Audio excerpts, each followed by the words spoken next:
तो चलिए आज परसेंटेज को एंड करते हैं। परसेंटेज के टोटल 6 पार्ट को हमने इससे पहले कवर कर लिया और प्रत्येक पार्ट में हमने 15 क्वेश्चन को सॉल्व किया है और ये लास्ट पार्ट है परसेंटेज का 7 नंबर।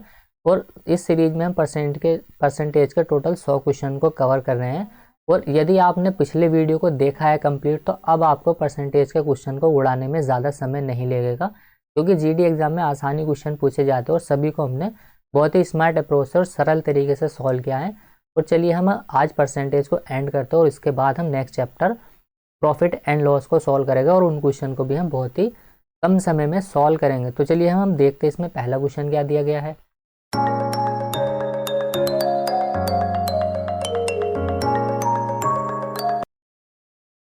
तो देखिए यहाँ पर क्वेश्चन नंबर 1 दिया गया है कि 1 से 80 तक की संख्या में कितने प्रतिशत संख्या में इकाई का अंक जो होगा वो 1 से 9 1 होगा या फिर 9 होगा। तो देखिए पहला तो 1 से 80 तक पूछा गया तो पहला होगा, उसके बाद 9 होगा, 11, 19, उसके बाद देखिए 21, 29, उसके बाद 31, 39, 41, 49, उसके बाद देखिए 51 हो जाएगा, 59 हो जाएगा, 61 हो जाएगा और 69 हो जाएगा यहाँ पर।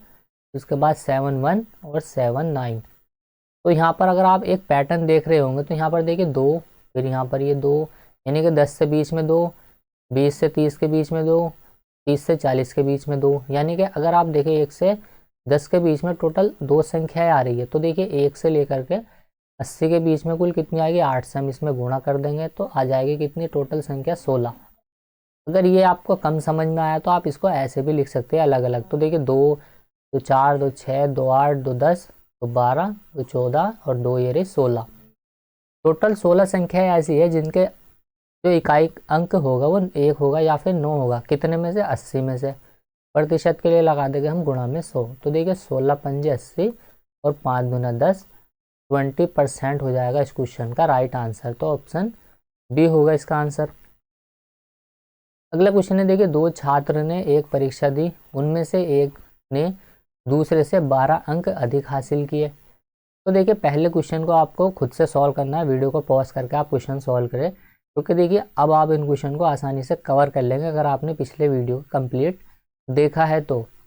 फिर देखिए आगे बोला गया कि उसके अंक जो थे वो उनके अंकों के योग के, यानी कि दोनों के जो अंकों का अगर हम योग करेंगे तो उस अकेले के जो अंक है वो हमें निकल के आ जाएंगे 56% के बराबर। तो देखिए मान लेते हैं हम एक ने तो x अंक प्राप्त किए तो दूसरे ने कितने किए होंगे x प्लस के 12, क्योंकि उसने 12 अधिक प्राप्त किए हैं।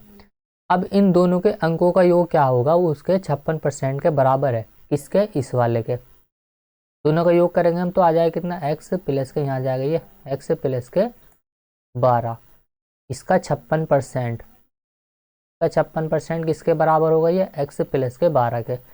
बस इस इक्वेशन को हमें सॉल्व करना है और हमारा आंसर आ जाएगा। 4 से सबसे पहले हम इसको काट देंगे, 14 चौका 56, 4 से इसको काटेंगे 25। अब देखिए इसको हम कैसे लिख सकते हैं, यहाँ पर आ जाएगा 2x प्लस के यहाँ आ जाएगा ये 12 और यहाँ पर ये किस इसके लिखा हुआ है ये गुणा में 14 बराबर ये 25 है, बराबर किस तरह जाएगा गुणा में आ जाएगा तो यहाँ आ जाएगा ये 25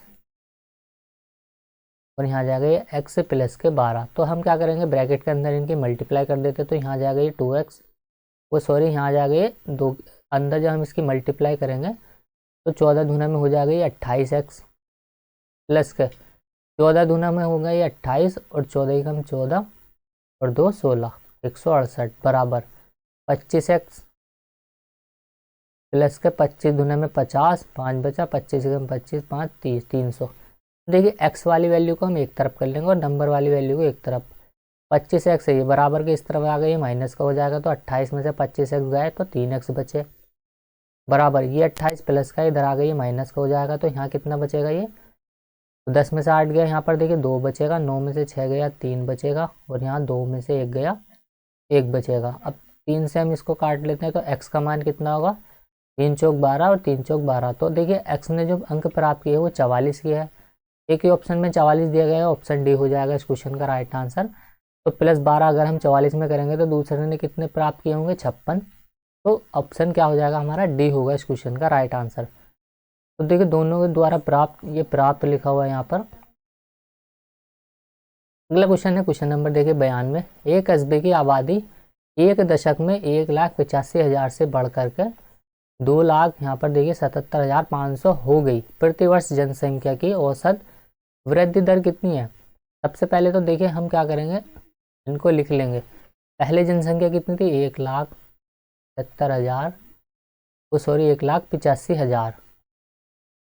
फिर देखिए 2,77,500 हो गई है वो बढ़ करके। तो कितने की वृद्धि हुई है यहाँ पर? सबसे पहले हम क्या करेंगे, रेशो निकालेंगे इनका। रेशो से क्या होगा, क्वेश्चन आसान हो जाता है। ये 2 जीरो से तो देखिए 2 जीरो खत्म। अभी हम 5 से काट लेते इसको, 25 से काटते, 25 से पूरा कटेगा ये, 25 से इसको काटेंगे हम तो देखिए 25 छंग होते हैं यहाँ पर 150। तो यहाँ कितना बचेगा, ये 25 छंग 150, 25 सत्ते हो जाएंगे 175। यहाँ कितना है 185, कितना बचा 10, और यहाँ आ जाएगा 100। तो यहाँ आ जाएगा ये 25 चौका 100। 25 से हम इसको काट लेते तो देखिए 25 से कम 25, यहाँ कितना बचा ये 2, फिर से 25 से कम 25, यहाँ कितना बचा ये 2, 25 से कम 25, कितना हो गया ये 111। पहले जो थी देखिए हमारी जो जनसंख्या थी वो 74 थी, बढ़ करके कितनी हो गई वो 111। कितने की वृद्धि हुई यहाँ पर? तो देखिए हम इनका अंतर कर लेंगे, यानी कि अगर हम इसमें अगर हम 26 जोड़ दे तो कितना आ जाएगा हमारा 100 आ जाएगा। और यहाँ पर ये 11 हो रहे हैं यहाँ पर, तो 26 और 11 यहाँ पर देखिए 26 और 10 हो जाएगा यहाँ पर 36 और एक 37। 37 की होगी वृद्धि किसके ऊपर? 74 के ऊपर। क्योंकि देखिए पहले 74 थी जनसंख्या, 37 के ऊपर वृद्धि प्रतिशत में कितनी की होगी, गुणा में 100 लगा देंगे हम। तो 37 से जब हम इसको काटेंगे तो ये जाएगा 2 बार, 2 से इसको काटा हमने तो आ जाएगा हमारा 50%।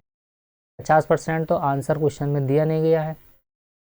दिया इसलिए नहीं गया है क्योंकि यहाँ पर पूछा था एक दशक में, और एक दशक में कितने होते हैं, 10 साल होते हैं। ये जो प्रतिशत वृद्धि हुई है ना ये 10 साल में हुई है। 50% की वृद्धि 10 साल में, तो एक साल में कितने की होगी, 5% की।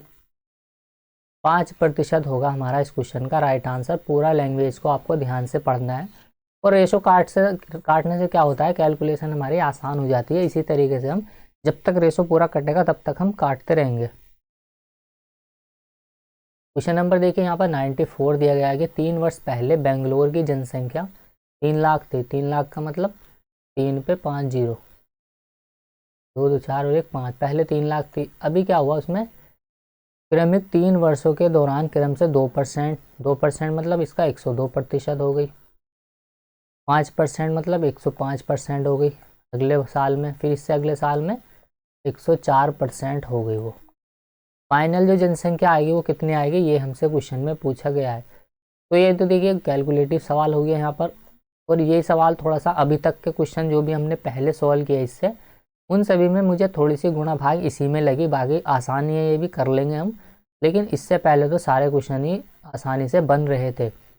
यूनिट डिजिट अगर हम देखें, यानी कि अगर इनमें कॉन्सेप्ट लगाए हम, तो देखिए 2 जीरो 2 जीरो 4 जीरो, और यहाँ पर ये 5 जीरो है, तो 5 जीरो से 5 जीरो हम खत्म कर देंगे, यहाँ पर ये खत्म। फिर देखिए हम इसको 5 से काटेंगे, 5 दूना 10, 5 से हम इसको काटेंगे 5 दूना 10, 5 एकम 5। फिर देखिए 2 से हम इसको काट लेते हैं, चलिए 2 पंजे 10 हो जाएगा, ये 2 दूना में 4, तो यहाँ जाएगा कितना 3, गुणा में यहाँ जाएगा ये 102, गुणा में यहाँ जाएगा ये 21, और गुणा में यहाँ जाएगा ये 52। इन सभी की हमें मल्टीप्लाई करनी है, जो भी आंसर आएगा हमारा इनका गुणनफल आ जाएगा। तो देखिए अगर आप ध्यान से देखें तो इनमें ये 8 छुपा हुआ है, तो 8 का मल्टीपल हमारा आंसर आएगा। ये 8 का मल्टीपल नहीं है, अगर हम इसको देखें तो ये भी 8 का मल्टीपल नहीं है। तो ये दोनों तो हमारे आंसर नहीं हो सकते। आंसर होगा हमारा बी या सी, क्योंकि 152 8 का मान ये 8 के मल्टीपल है दोनों ही। तो सी या डी में से ही कोई एक हमारा आंसर होगा। अब कौन सा होगा वो हमें निकालना है। तो सबसे पहले हम क्या करते हैं, इस 21 की गुणा कर लेते हैं हम इस 3 में। 21 दिया कितने होते हैं 63, तो देखिए 63, फिर इसकी गुणा कर लेगा हम इस 52 में, तो यहाँ आ जाएगा ये 52। आंसर कितना आएगा इन दोनों की गुणनफल, यहाँ पर देखिए 2 तिया 6 हो गया यहाँ पर ये, और ये हो जाएगा 2 छंग 12, 5 तिया 15, 12 15 कितने होते हैं 27 का 7 हासिल 2, और 5 छंग 30 और 2 32। तो देखिए इन दोनों की गुणा करने से आ गया कितना हमारा 3276। तो इसको हम यहाँ लिख लेते हैं 3276। यदि गुणा वाली वीडियो आपने मेरी नहीं देखी तो आप उसको भी प्ले लिस्ट में जाकर देख सकते हैं। वैदिक मैथ से हम इसको बहुत जल्दी गुणा कर सकते हैं। अब इसमें हम बचा कौन सा, ये 102, इसकी मल्टीप्लाई कर देंगे तो फाइनल हमारा आंसर मिल जाएगा। अब देखिए इनकी मल्टीप्लाई हम करेंगे तो फाइनल आंसर हमारा मिलेगा सबसे पहले हम इस 2 की गुणा 6 में करेंगे, 2 छंग 12 का 2, हासिल कितना बचा 1। फिर अगली गुणा हम इसके 7 में करेंगे, 2 सत्ते कितने होते हैं यहाँ पर ये 14, और 6 की गुणा हम 0 में करेंगे तो 0 आंसर आएगा, तो 14 और एक ये हमारा हासिल था 15, 15 का 5, कैरी बच्चा 1। अब इस 2 की गुणा हम अगले नंबर में करेंगे, इसमें 4 में, तो 2 दूना कितना हो जाएगा ये 4, और देखिए 7 की गुणा अब हम करेंगे इस 0 में, तो 0 आ जाएगा ये तो, और 6 कम 6, तो देखिए 7 और 6 कितना हो जाएगा ये 4 से 12 और 1 13, 13, और यहाँ पर आ जाएगा देखिए एक, पेन का कलर चेंज कर लेते पहले, देखिए हम यहाँ पर देखिए ये 2 की गुणा अब हम इस 2 में करेंगे, तो 2 दूना कितना हो जाएगा ये 4, 7 की गुणा 0 में करिए तो 0, और 6 कम 6, तो 6 और 4 कितने हो जाएंगे 10, 10 और एक ये हासिल था हमारा, तो 10 और एक 11, 11 का कितना आ गया ये कैरी बच्चा अभी भी 1। अब इस 2 की गुणा अगले में करेंगे, क्योंकि देखिए 152 इन तीनों में ही है, अगला नंबर पे हमारा आंसर मिल जाएगा हमें, तो देखिए 2 तिया होते हैं कितने 6। अब इस 2 की गुणा हम करेंगे इस 0 में, तो 0 ही आ गया ये तो, और 7 ही कम 7 आ गया, तो 6 और 6 12 और 1 13, 13 और एक हासिल था हमारा 14 का 4 आ जाएगा, हासिल बचेगा 1। 4152 देखिए ऑप्शन डी में दिया गया है, तो यही होगा इस क्वेश्चन का राइट आंसर। लास्ट में देखिए 4152 यहाँ पर है। तो देखिए ये क्वेश्चन ऐसा था जिसको आपको देख करके स्किप करना है, और लास्ट में इस क्वेश्चन को आपको सॉल्व करना है। यदि आपको ऐसा क्वेश्चन एग्जाम में मिले तो आपको उसको छोड़ कर आगे बढ़ जाना है, क्योंकि इसमें टाइम लगने वाला है आपका, और टाइम आपको बाद में देना है ऐसे क्वेश्चन को। ऐसे नहीं कि पूरा मैं तो सॉल्व करके आगे जब भी बढ़ूंगा, जब इसका आंसर निकाल लूँगा, आंसर तो आ जाएगा पर समय आप खराब कर देंगे। तो पहले आपको उन क्वेश्चन को सॉल्व करना है जो कि आसान आसान क्वेश्चन दिए गए होते हैं, क्योंकि एग्जाम में अक्सर ऐसा होता है कि जो अच्छे मतलब आसान आसान क्वेश्चन है ना वो बाद में होते हैं, पहले टाइम टेकिंग क्वेश्चन दे दिए जाते हैं ताकि बच्चा फंस जाए।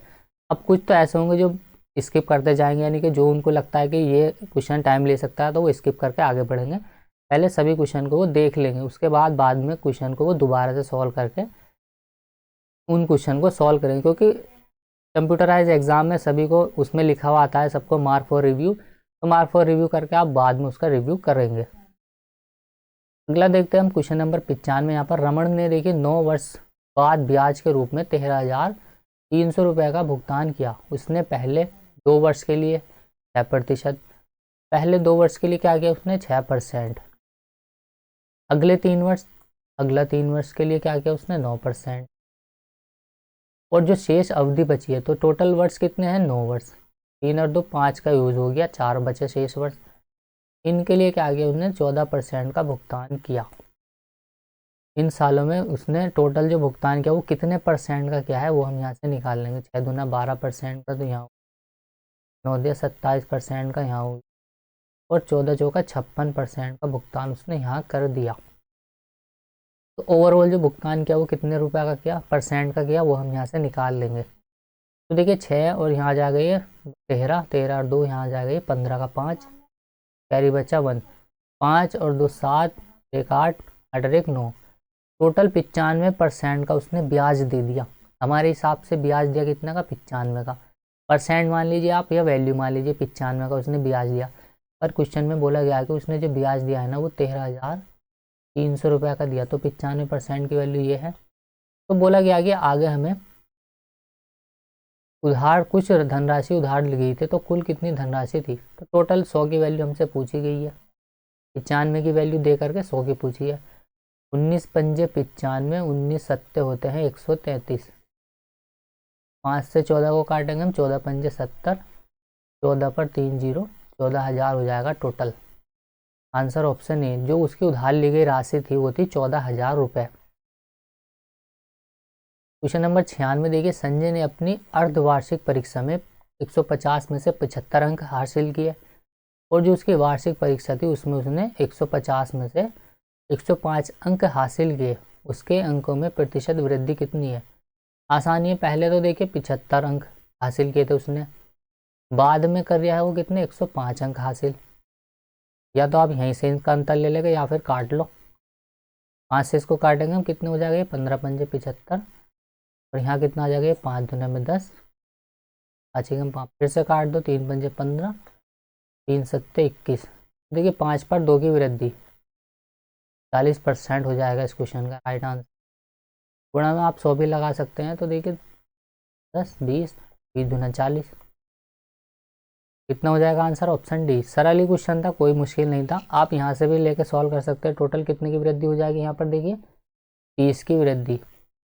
75 पर 30 की वृद्धि प्रतिशत के लिए लगा देगा हम गुणा में 100। 25 या 75, 25 चौका 100, 3 से 3 कम 40%। तो भी आंसर सेम ही आना है। रेशो काट के क्या होता है, हम आसान बना लेते हैं थोड़ी सी कैलकुलेशन को। सॉरी, 97 देखिए, एक छात्र को अधिकतम अंक के 60% अंक प्राप्त होते हैं। जो टोटल उसके अंक है, अधिकतम अंकों के 60% मिले उसको। अब उसे पास से क्या हुआ, 50% अधिक प्राप्त होते हैं। फिर पास होने वाले अंक अधिकतम अंकों के कितने परसेंट के बराबर है। अब अधिकतम अंक तो कुछ नहीं दिया, परसेंट में खेला गया है यहाँ पर, थोड़ा गला खराब है।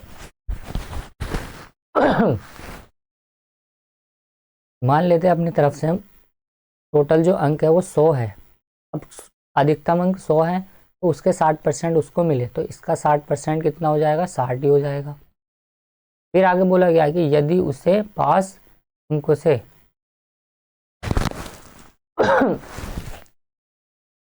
पास अंकों से 50% अधिक अंक प्राप्त होते हैं। ये जो है ना, ये 50% उसको इसके अधिक प्राप्त हुए 60 में। ये 60 में 50% की फ्रैक्शन वैल्यू अगर आप देखें तो कितनी हो जाएगी, 1/2। 2 से 3 में प्राप्त हुए, यानी कि ये वैल्यू 3 की दी गई है, तो पास होने लायक, यानी कि जो उसके पासिंग मार्क्स है वो कितने हैं, यहाँ से निकाल लेंगे हम। 3 दूना में 6, 20। यहाँ ये 3 2 ही तो आएगा, तो 20 दूना में 40। टोटल जो मिनिमम मार्क्स चाहिए ना पास होने के लिए, वो 40 चाहिए, लेकिन उसने प्राप्त कितने किए हैं, 60। तो देखिए, प्राप्त किए उसने 60, कितने अधिक प्राप्त किए, ये हमसे बोला गया है कि यहाँ पर अधिकतम अंकों के कितने प्रतिशत है, यानी कि जो पास होने वाले अंक है वो कितने प्रतिशत है। अधिकतम अंक तो 100 है, पास होने के लिए चाहिए 40। 100 का 40% ही होगा, आंसर हो जाएगा इसका ऑप्शन ए। तो जल्दी जल्दी में हो गया है, तो एक बार और समझ लो इसको। चलो मान लेते हैं टोटल अंक हमारे 100 है, इसके 60% उसने प्राप्त किए। जो ये 60% उसने प्राप्त किया ना, टोटल जो मिनिमम पासिंग मार्क्स है ना, उससे उससे 50% ये अधिक है। 50% का फ्रैक्शन वैल्यू हमें पता है कितना होता है यहाँ पर, 1/2, यानी कि टोटल 2 पर 3 ज़्यादा है, यानी कि ये जो 60 हमें दिया है ना, ये 3 की वैल्यू दी है, तो 2 की हम निकाल लेंगे, क्योंकि यहाँ से क्या होगा, टोटल जो मिनिमम पासिंग मार्क्स है ना वो आ जाएंगे निकल के। 3 दूना में 6, 20 दूना में हो जाएंगे 40। तो देखिए, अगर 40 से कम अंक किसी ने प्राप्त किए तो वो समझ लो फेल हो गया। 40 कम से कम चाहिए पास होने के लिए। तो ये जो 40 मार्क्स है, ये कितने परसेंट है कुल मार्क के, तो देखिए ये 100 है, 100 पर ये 40 मार्क्स उसने प्राप्त किए, तो 40% ही हो जाएगा आंसर। या फिर आप ऐसे भी देख सकते हैं, 40 जो है वो कितने परसेंट है, गुणा में लगा देगा हम 100, 100 से 100 कैंसिल, 40% उत्तर हमारा सही है। रोहित ने देखिए किसी संख्या को 2 से भाग करने के बजाय 2 से गुणा कर दिया। कोई संख्या x है, तो 2 से भाग करने के बजाय, यानी कि 2 से भाग करना था, और उसने क्या किया, 2 से गुणा कर दिया। x को 2 से गुणा कर दिया, तो रेशो निकाल लेंगे हम, इनका कितना आ जाएगा, x ये 2 गुणा में है बराबर के, इस तरफ जाके ये, तो सॉरी ये बटे में है तो गुणा में चला जाएगा, तो 4x हो जाएगा ये। तो कितने परसेंट बढ़ जाएगा ये, x था अभी कितना हो गया ये 4x, प्रतिशत के लिए लगा देगा गुणा में 100, x से x कैंसिल, 400% की वृद्धि हो गई भाई। परिणामी संख्या कितनी होगी, 400%। सेकंड लास्ट क्वेश्चन है देखिए इस वीडियो का ये, और जो क्वेश्चन अभी तक के हमने देखे हैं उनमें सबसे अच्छा क्वेश्चन यही है, यानी कि 100 के 100 क्वेश्चन में ये क्वेश्चन एक ऐसा था जो कि अच्छा है, यानी कि इसका लेवल थोड़ा सा अच्छा है बाकियों से। बाकी क्वेश्चन सब आसान ही थे, कुछ भी नहीं था उनमें। दो धनात्मक संख्याओं का योगफल उनके वर्गों के योगफल का देखिए 20% है। दो धनात्मक संख्या x मान लेते हैं हम, और एक y है, तो देखिए दो योगफल उनके वर्गों का योग कर लेते हैं इनका हम, x प्लस के y। जैसे जैसे बोला गया वैसे वैसे करते जाना है बराबर। योगफल देखिए बोला गया कि 20% है उनके वर्गों का, वर्ग कर लेंगे हम x² प्लस के y²। इसका 20% मतलब इसका 1/5 है। 20% का फ्रैक्शन वैल्यू क्या होता है, 1/5। तो यहाँ हम इसको ऐसे भी लिख सकते हैं 1/5। तो हमने 1/5 हटाकर सीधा 5 से इसमें डिवाइड लगा दिया। फिर अगली लाइन पढ़िए हम, अगली लाइन में क्या दिया गया देखिए, और आगे बोला गया कि और उनके वर्गों के अंतर का 25% है, यानी कि जो x प्लस के y है ये इसके वर्गों के अंतर का x² माइनस के y² का 25% का मतलब 1/4 है। तो सबसे पहले हम क्या करेंगे, ये जो बटे में लिखा हुआ है इनको गुणा में ले जाएंगे, बटे वाली वैल्यू इधर जाके गुणा में चली जाएगी। तो इसको हम क्या लिख सकते हैं आगे देखिए, ये हो जाएगा 5, यहाँ आ जाएगा ये x प्लस के y बराबर यहाँ आ जाएगा ये x² प्लस के यह आ जाएगा ये y²। अगली इक्वेशन क्या आ जाएगी यहाँ पर देखिए, 4x आ जाएगा ये 4, तो यहाँ आ जाएगा ये x प्लस के y बराबर में आ जाएगा ये x² प्लस के y²। अब हम क्या करेंगे, इन दोनों को ऐड कर देंगे, जो हमसे पूछा गया वहाँ तक हमें पहुँचना है। तो देखिए ये 5x प्लस के y है, ये 4x प्लस के y, टोटल ये कितना हो जाएगा 9x प्लस के y बराबर ये y² प्लस का है, ये यहाँ पर सॉरी ये माइनस का हो जाएगा, ये माइनस का है। तो देखिए x प्लस से माइनस से कैंसिल हो जाएगा, तो यहाँ बचेगा ये 2x²। तो देखिए यहाँ पर जो बचा ये 9x प्लस के y आ गया बराबर के 2x² आ गया। तो हमें चाहिए क्या देखिए, पूछा क्या गया हमें x प्लस के y अपॉन में x²। तो x प्लस के y को हमें ऊपर की तरफ ही रखना है, तो हम क्या करते हैं इसमें, इसको हम क्या करेंगे x² को इधर लेकर आए, ये गुणा में है तो बटे में आ जाएगा इसका ये 9x प्लस के y बराबर यहाँ कितना बचेगा ये 2, तो यहाँ आ जाएगा ये गुणा में बटे में x²। अब ये 9 देखिए गुणा में है, ये बराबर के इस तरफ जाकर ये बटे में आ जाएगा, तो यहाँ आ जाएगा ये 9, यानी कि जो x प्लस के y अपॉन में x² का मान आएगा वो आएगा 2/9। ऑप्शन डी होगा इस क्वेश्चन का राइट आंसर। तो ये थोड़ा सा अच्छा लेवल का क्वेश्चन था बाकियों से, बाकी आसानी है, ये भी कोई इतना खास नहीं है इसमें कि बहुत ज़्यादा टफ हो गया ये, पर ये मॉडरेट कह सकते हो। लास्ट क्वेश्चन है देखिए ये परसेंटेज सीरीज का, उसके बाद हम प्रॉफिट एंड लॉस सॉल्व करेंगे। तो बाकी वीडियो अगर आपने नहीं देखे तो आप उनको ज़रूर देखेगा। एक स्कूल में देखिए लड़कों की संख्या और लड़कियों की संख्या का अनुपात हमें 3:2 दे दिया, लड़के शुरू में तो बॉयज़ फ्री हो जाएगी गर्ल्स, अनुपात दे दिया यदि 20% लड़कों और 25% लड़कियों को छात्रवृत्ति मिली तो कितने प्रतिशत छात्रों को छात्रवृत्ति नहीं मिली है। तो जो नहीं मिली है उस पर फोकस करेंगे हम। अगर 20% लड़कों को मिली है तो 80% को नहीं मिली, 20 को मिली है तो 80 को नहीं मिली, 25% लड़कियों को मिली है तो 75% को नहीं मिली। वेटेड एवरेज लगा दो यहाँ पर, 8 या 24 यहाँ हो जाएगा कितना ये 240 प्लस 75 दूना में आ जाएगा यहाँ पर ये 150, टोटल है कितने ये 3 और 2 5। तो जोड़ दो इनको, देखिए यहाँ आ जाएगा ये 0, 5 4 9 और 1 3 डिवाइडेड बाई 5। तो देखिए 5 7 35, 4 बचेगा ये 5 8 40। 78% ऐसे है जिनको छात्रवृत्ति नहीं मिली है। ऑप्शन ए होगा इस क्वेश्चन का राइट आंसर। और ये लास्ट क्वेश्चन था, परसेंटेज हमारा कंप्लीट हो चुका है। तो चलिए उम्मीद करता हूँ ये वीडियो आपको पसंद आई होगी, पसंद आई तो लाइक करें, शेयर करें, कमेंट करें, और चैनल पर नया हो तो चैनल को प्लीज़ सपोर्ट करो, सब्सक्राइब कीजिए। और ये पूरी की पूरी सीरीज आप ज़रूर देखिएगा, और आप उसके बाद किसी भी प्रकार का क्वेश्चन जो भी जीडी में आया हुआ है परसेंटेज का सभी को आप सॉल्व कर लेंगे बिना किसी परेशानी के। और उसके बाद हम देखिए अगला जो वीडियो हमारा आएगा वो प्रॉफिट एंड लॉस का आएगा, तो उसको भी आप देखिएगा। मिलते हैं अगली वीडियो में, तब तक के लिए बाय, जय हिंद।